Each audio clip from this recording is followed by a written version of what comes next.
One nation one election विधेयक लोकसभेमध्ये मंजूर झालेलं आहे। विधेयकाच्या समर्थनामध्ये 269 तर 98 मते ही विरोधामध्ये पडलेली आहेत। वन नेशन वन इलेक्शन विधेयक जेपीसी कडे अर्थात संयुक्त संसदीय समितीकडे पाठवलं जाईल। विधेयकावरती सविस्तर चर्चेसाठी आम्ही तयार आहोत अशी भूमिका अमित शहांनी मांडलेली आहे। वन नेशन वन इलेक्शन वरून लोकसभेमध्ये मोठा गदारोळ झालाय। काँग्रेस, शिवसेना, उबाठा आणि राष्ट्रवादी काँग्रेस शरदचंद्र पवार पक्ष यांनी विधेयकाला विरोध केलेला आहे, तर शिवसेना आणि टीडीपी यांनी विधेयकाला पाठिंबा दिला।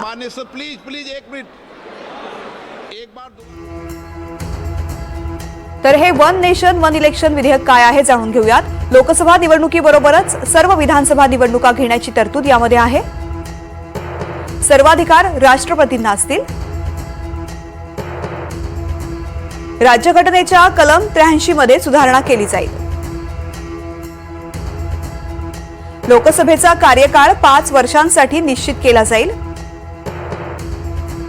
जर आधी लोकसभा विसर्जित झाली तर मध्यंतरीच्या कालावधीला कालबाह्य कालावधी म्हटलं जाईल। त्यानंतर मध्यावधी निवडणुका घेतल्या जातील। या निवडणुकांचा कार्यकाळ मूळ लोकसभेचा कालावधी संपेपर्यंतच असेल।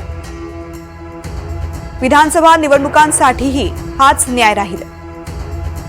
एखाद्या राज्याची निवडणूक लोकसभेबरोबर घेणं शक्य नसेल तर आयोग राष्ट्रपतींना विनंती करेल।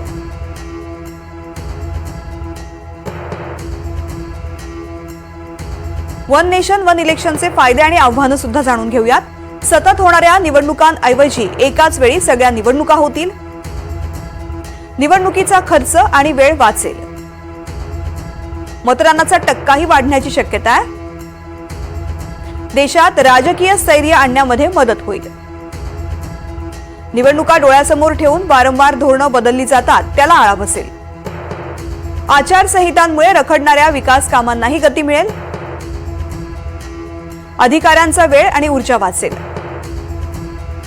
सरकारी तिजोरीवरचा भार कमी होईल। विधेयक आणून घटना दुरुस्ती करावी लागेल। हे एक आव्हान या विधेयकासमोरचं असेल। राज्यांच्या विधानसभांमध्येही ते पास करावं लागेल। देशात ईव्हीएम आणि व्हीव्हीपॅटची संख्या वाढवावी लागेल। प्रशासकीय अधिकारी, सुरक्षा व्यवस्थेचं काटेकोर नियोजन करावं लागेल।